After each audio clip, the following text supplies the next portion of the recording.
Chapter 1. From England to Tahiti. It was a cold day in December, 1787. There was a strong wind and a green sea. 3 men and a boy stood on the deck of the little ship, HMS Bounty. Behind them, on the land, were some hills and small white houses. The ship moved slowly out to sea. The boy, Peter Heywood, was 14 years old. He was a young officer, and he was happy and excited. "England looks very small, Mr. Christian," he said. Fletcher Christian smiled at him. Christian was a tall young man with black hair and a long, tired face. "England is small," he said, "but we're going to some much smaller islands. Tahiti, the Friendly Islands. They're small, but they're very warm and beautiful." A sailor, John Adams, laughed. "That's right, Mr. Christian, sir," he said. "Good food, warm sun, blue skies, and hot, beautiful women, too. I want—" "Be quiet, man," someone shouted. Christian and Heywood looked behind them. They saw the captain, William Bligh. He was a small man with brown hair. Christian knew Bligh well. They were friends. But Bligh was a captain now, so things were different. The Bounty was his first ship, and it was very important to him. "Don't talk about women on my ship, Adams," he said angrily. "Be quiet and sail this ship. Do you hear?" "Yes, sir," said Adams quietly. "Now listen to me, Mr. Christian, and you too, Mr. Heywood." Bligh stood very near them, but he didn't speak quietly. All the sailors could hear him. "I'm the captain of this ship, remember that. We're going 30,000 kilometers through bad weather and very bad seas, and I don't want any accidents. You are officers, so you don't talk to sailors about women or drink or anything. You must work hard, and your sailors must work hard too. Do you understand me, Mr. Christian?" "Yes, sir," said Christian, but he didn't look happy. "Good. And you, Mr. Heywood?" "Yes, sir." The boy looked at Bligh, afraid. Then Bligh smiled. "Is this your first time at sea, boy?" "Yes, sir." "Well, you must work hard and listen to me. One day, perhaps, you can be a captain too. Would you like that?" "Yes, sir, of course." Peter Heywood smiled. "Right then. Mr. Christian, look at those men there. They aren't working. Run and talk to them quickly." Bligh smiled again at Heywood. In a happy ship, the men must work hard, but the officers must work harder. Do you understand, boy? The Bounty sailed south across the Atlantic. For 10 days they were in a storm near Cape Horn, but they could not sail west because of the strong west wind. So they sailed east to South Africa, Tasmania, and Tahiti. There were 33 sailors on the Bounty and 11 officers. Bligh was the captain. Christian was his second officer. The ship was often wet and cold, but no one was ill. Once Bligh gave the sailors some apples, but they would not eat them because they were old and bad. Bligh was very angry. "Damn you men," he shouted. "Apples are good for you. You eat them, I say." On 26th October 1788, the Bounty arrived at Tahiti. The islanders came to the ship in big canoes with food. The king of Tahiti, O2, was friendly. Bligh went to O2's house and gave him things from the King of England. "Thank you, Captain," O2 said. "You are welcome here. I must give the King of England something too, but he's a rich man. What would he like? Do you know?" Bligh smiled. It was an important question. "My king is very rich, O2," he said, "but we don't have any breadfruit trees in England. My king would like some for his people in Jamaica. Can I take some on my ship?" O2 laughed. "Of course," he said. "That's easy. Take lots of them. My people can help you." The Bounty stayed at Tahiti for 5 months, and by March there were 1,000 breadfruit trees on the ship. Tahitian children played on the ship, and in the evenings the sailors danced and sang with the women. One morning, some sailors and Tahitian women took a ship's boat to a different island. Bligh was very angry. When the sailors came back, he put chains on their legs. Then he shouted at his officers and men. "You men must stay away from these women," he said. "You must all listen to me and work hard for me and the king." Some officers kept pigs on the ship. Sometimes Bligh took the pigs from his officers. "I'm giving this food to the sailors," he said. "They need it, not you." April 4th was the Bounty's last day in Tahiti. The ship was full of food and people, O2 and his family, all the sailors and their Tahitian friends. But nobody sang or danced. Everyone was quiet and sad. Peter Haywood saw John Adams with a Tahitian woman. She cried, and he talked to her for the last time. Then she got into a canoe and went back to the island. Peter stood near him sadly. The sun went down in the west. "Mr. Christian?" shouted Captain Bligh. "Are all the Tahitians off the ship?" "Yes, sir," Christian answered. "Good. Then we sail for Jamaica, and then back to Old England." He looked at Peter. "Don't stand there, boy. Get to work. Look at all our beautiful breadfruit trees. King George is going to be very happy about them." Chapter 2. Mutiny. On the evening of the 26th of April, Adams saw Bligh on deck. He looked angry and stopped near Fletcher Christian. "Mr. Christian," Bligh said, "where are my coconuts? I had 50 yesterday, and there are only 20 here now. Where are they? Do you know?" "No, sir," Christian said. "I don't know. I never saw them. I didn't take them. You know that." Captain Bligh looked at his tall young officer and said nothing. Bligh and Christian were once friends, Adams remembered. But not now. Bligh was often angry.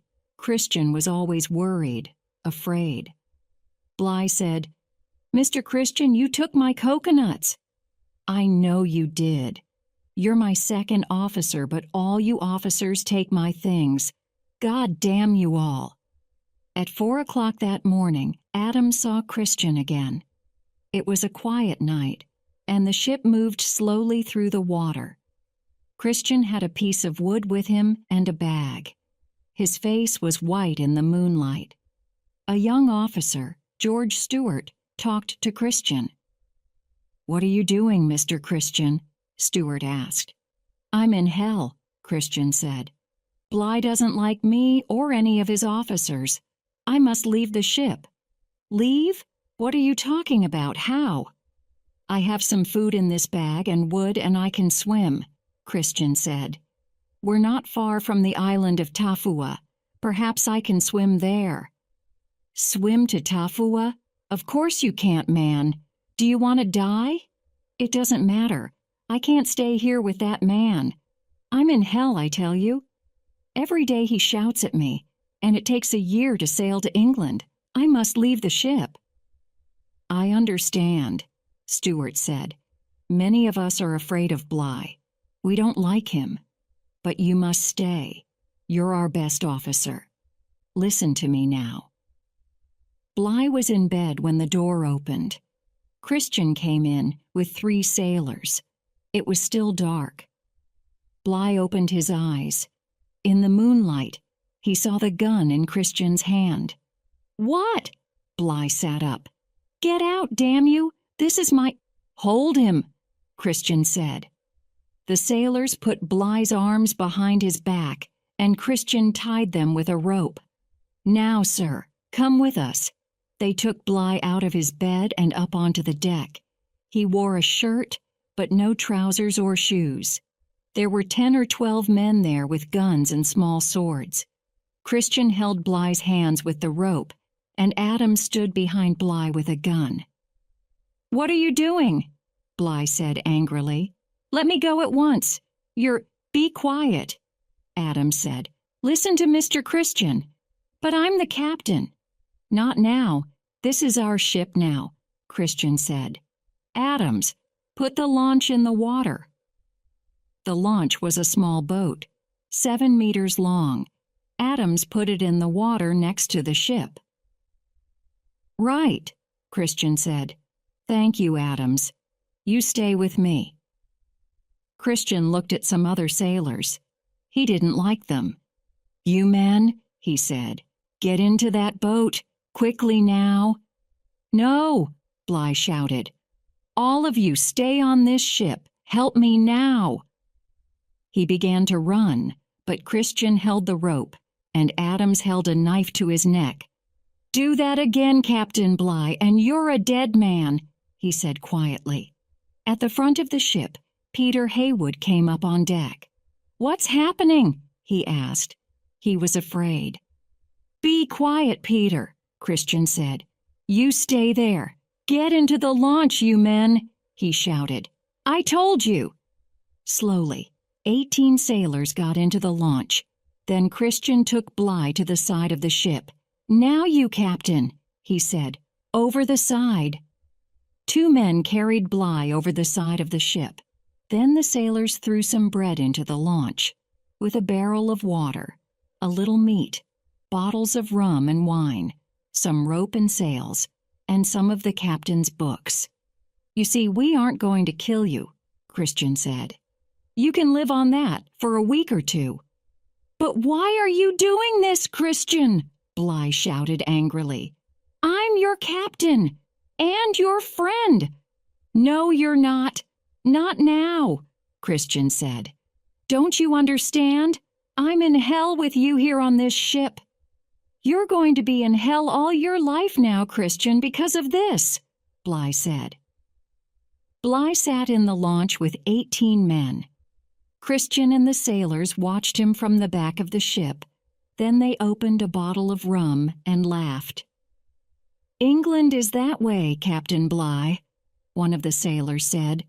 30,000 kilometers to the north." "Forget England, my friend," Adam said. "I'm thinking about Tahiti and those beautiful women. We're going to be happy now, on Tahiti with Mr. Christian." Christian looked at Adams for a minute, but he didn't smile. His face, in the early morning sun, was white and cold. Then he looked at the launch, far away across the sea, with 19 men in it. "Tahiti, England, or the Bounty. It doesn't matter, John," he said. "I'm going to live and die in hell." Chapter 3. In the launch. The launch was 7 meters long, and there were 19 men in it. Captain Bligh sat at the back of the launch and looked at his men. The sides of the launch were only 30 centimeters above the sea. "Mr. Hall, look at our food, please," Bligh said. "Yes, sir." Bligh looked away over the sea. The Bounty was very far away now, but there was a small island, Tafua, about 20 kilometers to the west. After some minutes, Mr. Hall, a young officer, said, "Sir, we have 150 kilos of bread, 2 kilos of meat, 6 bottles of rum, and 126 liters of water, sir." "Is that all?" Bligh asked. Hall said, "We have a small sail and some coats, sir." "That's all."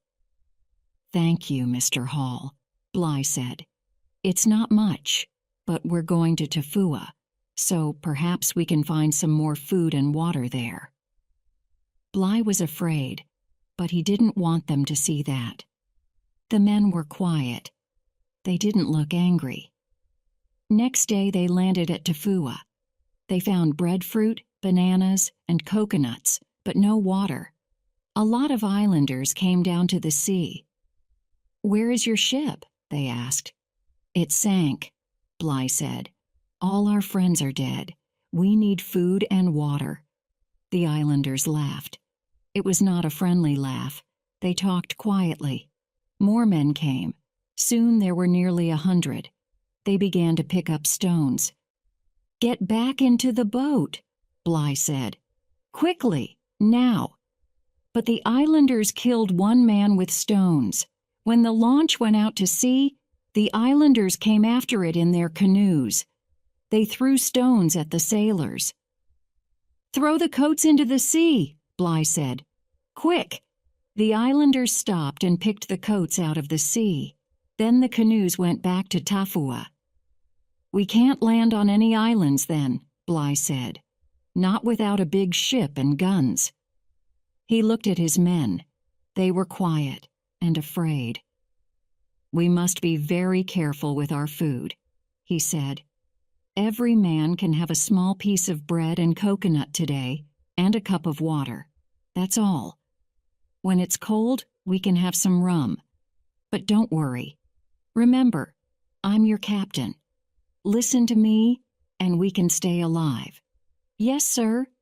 Then the youngest, a boy called Robert Tinkler, said, "I want to go home." Bligh looked at him, and for a minute the boy was afraid, because Bligh was often angry. Then he saw a small, cold smile on Bligh's face. "To England, Robert?" "Yes, sir." "Well, that's about 30,000 kilometers away. So first, let's find Timor. That's much nearer. There are Dutch ships there. They can take us home." "Yes, sir." The boy looked happier. "How far is it to Timor, sir?" For a minute Bligh didn't answer. He looked away, over the cold green sea. The wind was stronger now, and the sky was dark. "Oh, not far," he said slowly. "Only about 7,000 kilometers." Next morning the wind got stronger and stronger, and the launch went up and down over big green waves. Everyone was wet, and white water came into the launch. The sailors used the empty coconuts to throw the water back into the sea. At midday, they ate 5 small coconuts and drank some rum, and they ate some wet breadfruit in the evening. The wind and waves were strong all night, so no one could sleep. Next day, the bread was wet, but they didn't throw it away. In the afternoon it rained, and they caught the water in cups and coconuts. But it rained all night, so everyone was cold and wet. The launch was small, so they could not all sleep. Most men sat up all night. On 8th May it was sunny. The men took off their wet shirts and trousers. Bligh gave them some rum, coconut milk, and 80 grams of bread. Often he talked about New Guinea, Australia, and Timor. There were storms for the next 2 weeks. Sometimes they saw the sun for an hour, but every day it rained. Big green waves threw white water into the launch. They were always wet, tired, and hungry. 3 times they saw islands, but they didn't go near them. They ate bad bread and old meat, but they had lots of rainwater to drink. When they were very wet, Bligh gave his men some rum. No one could sleep for more than 1 or 2 hours. But every hour, Bligh held a long rope over the side. The rope had knots in it. The men watched carefully. The knots went behind the launch, and Bligh looked at his watch.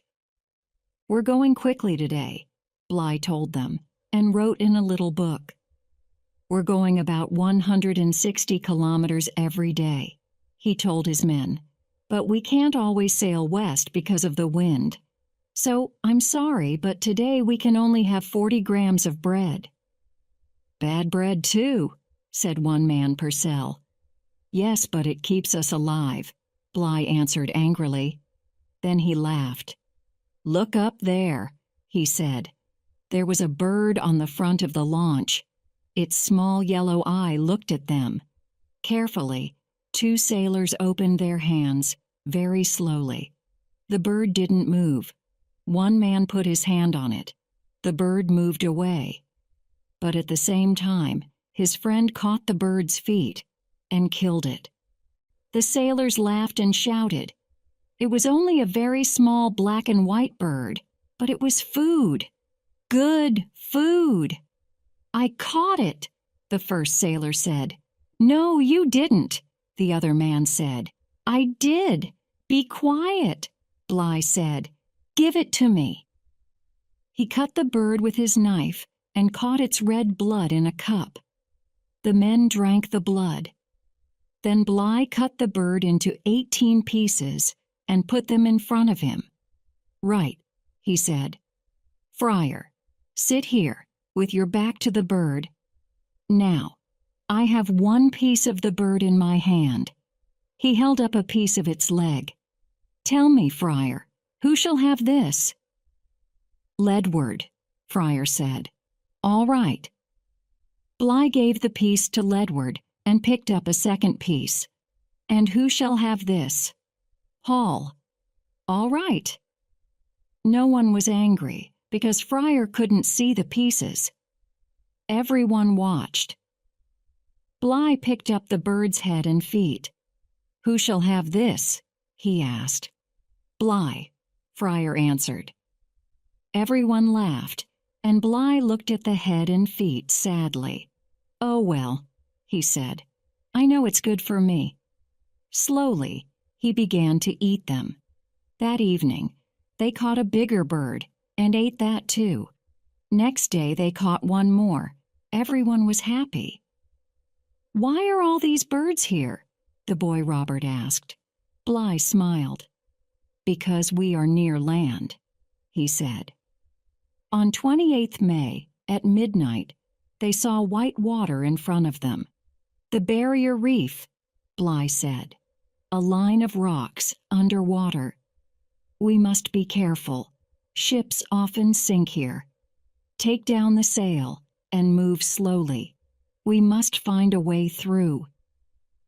They sailed slowly near the white, angry water.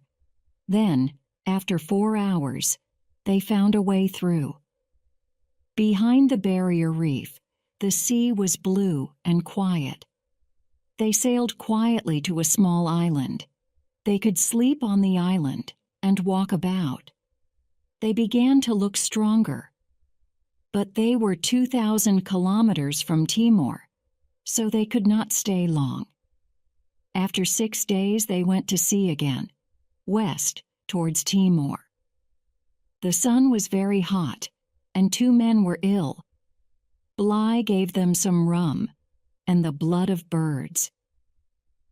But they can't live much longer in a little boat like this, he thought. We're all tired and hungry. Someone is going to die soon. But it was not far now. Every hour Bligh held the rope over the side and wrote in his little book. He watched the sun and the sea and the sky. And then, on the 11th of June, Bligh said, You cannot see it, but south of us, there's a big island called Timor. They laughed and smiled and sang. Next day, they saw the island, green trees and hills. 2 days later, they came to a town called Kaupang. There were some Dutch sailors by the sea. Bligh and his men walked up to them. Who are you? A Dutch officer asked. You look hungry and ill. Where are you from? I'm Captain William Bligh of the English ship HMS Bounty. These men are English sailors. We left Tafua 41 days ago. Tafua? The Dutch officer asked. Where is that? It is a small island about 7,000 kilometers away. We came in that small launch. My God! 41 days. In that. The Dutchman looked at the launch, and for a minute he said nothing.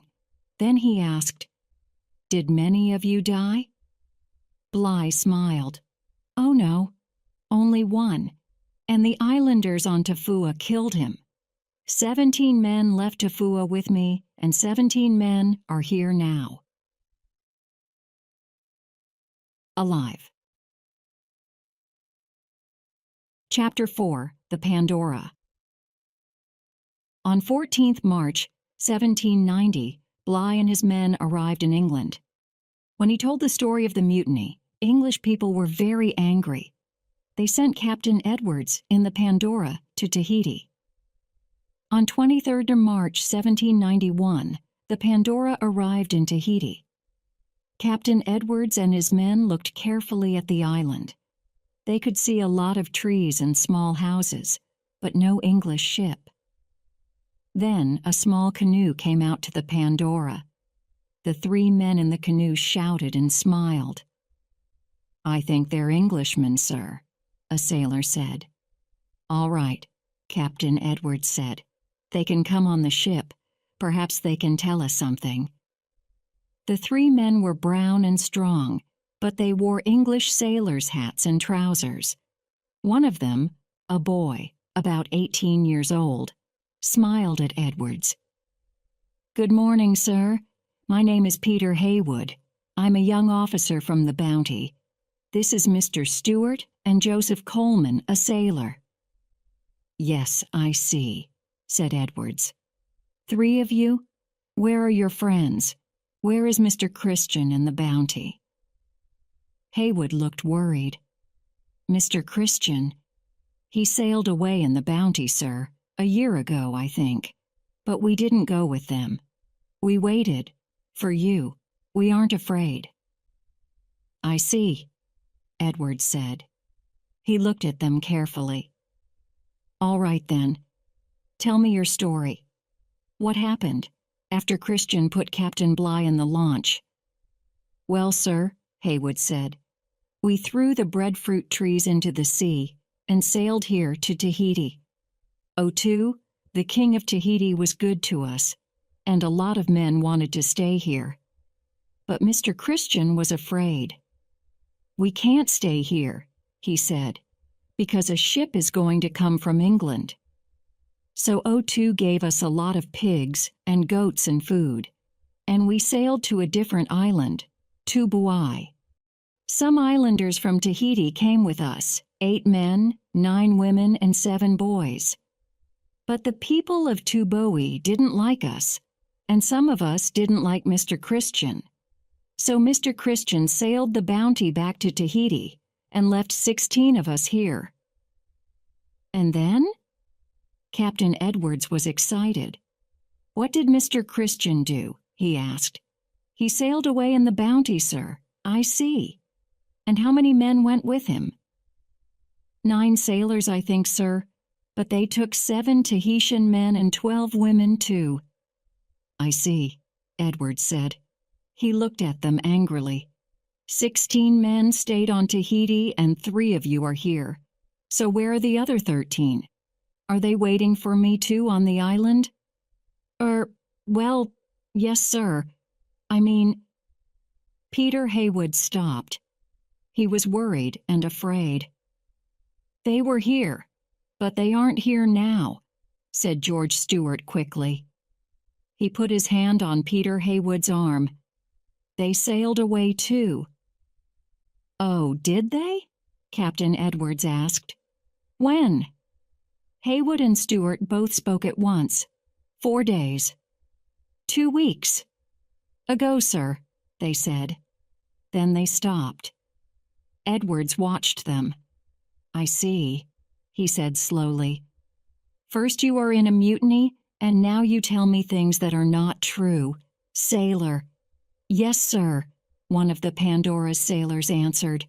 "Put these 3 men in chains. They are prisoners." "But, sir," Peter Haywood said, "we didn't run away. We came to tell you our story, and Mr. Stewart has a wife." "A wife?" Captain Edwards laughed. "Is she at home in England?" "No, sir."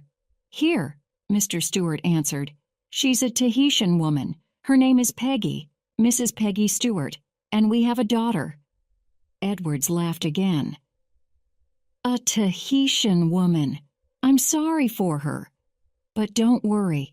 She can come on the ship and see you in your new prison. Look behind you. We have a wonderful prison for you and your friends. Look."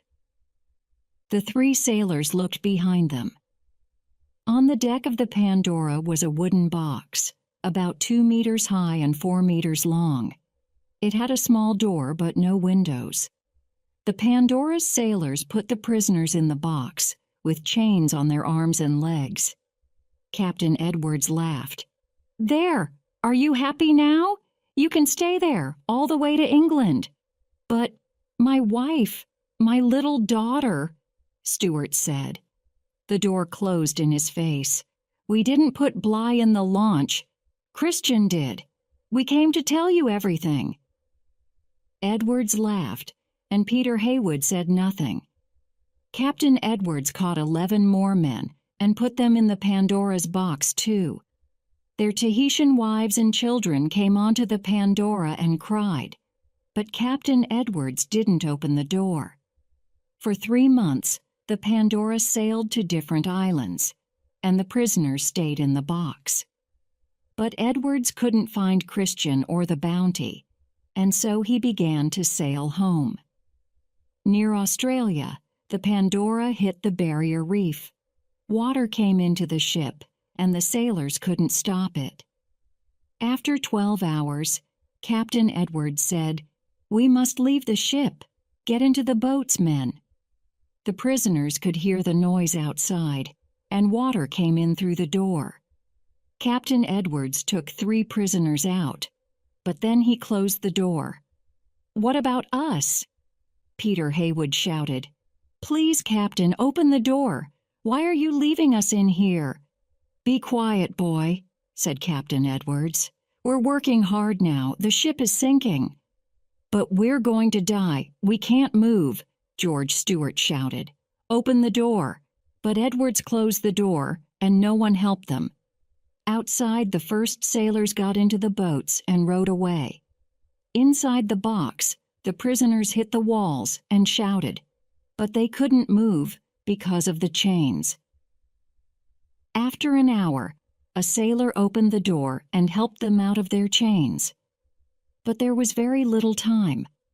All of them got their legs free, but some couldn't get their arms free. Peter Heywood was nearly the last man to get out. In the sea, he held on to some wood. He saw George Stewart and 4 other prisoners. They couldn't swim because of the chains on their arms. "Help me, Peter," Stewart called. But the sea took Stewart away. Peter Heywood never saw his friend again. Peter Heywood landed on a small island with some prisoners, Captain Edwards and the Pandora's sailors. They had 4 boats, but only 1 small barrel of water and some bread. Like Captain Bligh, they sailed to the Dutch island of Timor. Then a Dutch ship took them to England. They arrived on the 19th of June, 1792. Peter Heywood looked across the water at the green hills and small houses. "Home," he said quietly to a Dutch sailor. "England is very beautiful, you know. I left here 5 years ago." "Are you going to see your family?" the Dutchman asked. "Not yet," Peter answered. "I must go to my trial first, and the punishment for mutiny, you know." He stopped. The wind moved his brown hair. The Dutchman put a hand on his arm. "I know, Peter," he said sadly. "The punishment for mutiny is death." Chapter 5. Death, Life, and Thursday. There were 9 captains at the trial.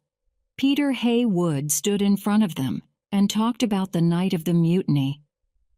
"It was 4 years ago," he said. "I was a young officer, 15 years old. When I came up on deck, Captain Bligh was Mr. Christian's prisoner. How could I help him? I didn't have a sword or a gun. Mr. Christian put Captain Bligh and 18 men into the launch. One of the 9 captains asked, "Did you try to help Captain Bligh, Mr. Haywood?" "No, sir, I couldn't. Christian and his men had swords and guns. I had nothing." A different captain asked, "Did Mr. Christian do the right thing then?" "What do you think?" "No, sir, of course not." "But you didn't get into the launch with Captain Bligh. Why not?" "I couldn't, sir. It was full. There were 19 men in it. It nearly sank without me." "Did you say anything to Captain Bligh?" No, sir, I didn't. Some men did, but not me." "So, Mr. Haywood, you were an officer on the Bounty, and you saw this mutiny, but you did nothing. You just stood and watched. Is that right?" Yes, sir." Peter Haywood was afraid now. "I was very young then, sir." "You were an officer. An officer must always help his captain. Wait there." The 9 captains walked out of the room. Peter waited for a long time. His mother and sister were with him, but he felt afraid. Then the captains came back, and the oldest captain said, "Peter Haywood, because you did not help Captain Bligh, we say you helped the mutiny, and there is only one punishment for mutiny: death. Do you understand?" Peter's face was white, and he felt ill, but he said quietly, "Yes, sir, I understand." 2 days later, he saw the oldest captain again. There was a small, cold smile on his face. "Mr. Haywood, I have a letter from the king. The older sailors must die, but because you were a young boy on the Bounty, the king says you can live. You can go, Mr. Haywood. You are a free man." "Oh, sir, thank you. Thank you very much." Peter Haywood lived for many years. 20 years later, he was a captain of a ship, like Captain Bligh. Captain Bligh went back to Tahiti and took some more breadfruit trees to Jamaica. After that, he sailed many more ships. He was an important man. He died in 1817, but what happened to the Bounty and Fletcher Christian? For years, no one knew. Then, 20 years after the mutiny, in 1809, an American ship, the Topaz, visited a small island called Pitcairn. When the captain of the Topaz came home, he had an interesting story. And 5 years after that, in 1814, 2 British ships, the Briton and the Tagus, arrived. Pitcairn was a small island with nowhere good for ships to land. But a canoe came out through the white water to the British ships. The men from the canoe came on to the Briton and looked for the captain, Sir Thomas Staines. "Good afternoon," he said. "Who are you?" A tall young man answered, "I'm Thursday." "I'm sorry," Captain Staines said. "What did you say?" "My name is Thursday," answered the young man. "Thursday, October Christian. I live on this island. You are welcome here. Would you like to come to my village and eat with us? Mr. Adams would like to see you." "Well, thank you very much," said Captain Staines. "And Captain Pippon, from the Tagus Can, he come too?" "Of course," said Thursday. "He is welcome." The 2 captains got into the canoe, and Thursday and his friends took it through big green and white waves to the island. Near the beach was a small village. "How many people live here?" Captain Staines asked. "About 40, said Thursday. "Here is our king, John Adams." An old man with white hair came towards the 2 captains. He wore trousers and an English sailor's shirt. "Good afternoon," he said. "My name is John Adams of HMS Bounty. Welcome to Pitcairn Island." Some old women gave the captains wonderful food, and John Adams told them his story. When the Bounty left Tahiti, Christian was very worried. "A ship is going to come from England," he said. "They want to kill me. They must never find us." So when we landed here, we took all the pigs and goats and burned the Bounty. We stood by the sea and watched. Then we made our village. But Christian was always worried and afraid, and it was difficult to live here. The Tahitian men didn't like the English sailors. There were 10 English men, 7 Tahitian men, and 12 Tahitian women. When Christian took the wife of one of the Tahitian men, the Tahitian man killed him. Then the Tahitian men killed most of the English men. They nearly killed me. But the women stopped them. The women killed the Tahitian men. After that, there was one man alive on the island, me. But there were 9 women and some small children. This young man, Thursday, is Fletcher Christian's son." "Oh, I see," said Captain Staines. "So, you were alone here, with 9 wives." John Adams smiled. He looked a tired but happy man. The old women near him smiled too. "Well, yes, sir," he said, "but I'm a good husband to them, and a good father to all these children. And of course, now that these boys are men, they have wives too." "Do you all speak English?" Captain Peapon asked. "Yes, sir. English and Tahitian too. We have our pigs and goats and coconut trees, and we think about God every day, sir." "You are very happy," Captain Staines said. "We are, sir," John Adams said. "All of us. But—" He stood up slowly. "I know why you are here. You are going to take me to England with you. I must die there." Captain Staines looked at him. The Pitcairn Islanders looked very sad, and some of the women began to cry. "What do you mean, man?" Captain Staines asked. "Well, Captain, I was in the mutiny against Captain Bligh. It was a long time ago, but I did it. I must take my punishment." "But, my God!" Captain Staines looked at Captain Peapon. "Of course the man is right," he said. "But we can't do this. You're an old man, Mr. Adams, and you are happy here. Your wives and children need you. It was 20 years ago, man. People in England don't talk about the Bounty today. And Fletcher Christian is dead." "He is dead, but I'm not," John Adams said. "I helped him, and I'm here now in front of you." "And this is your home," Captain Staines said. "You are an old man.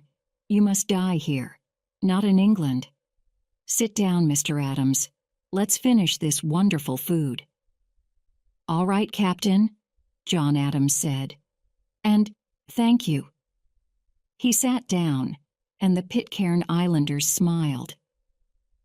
"Tell me about Bligh," Captain Staines said. "He's an important man now, you know, but most people like him. Why were you all angry with him?" Adams thought for a minute. He looked up at the trees over his village and at the smiling faces of his wives and children. "Bligh," he said. "Well, he was a good sailor, of course. We were angry with him, but I can't remember why. It's a very long time ago."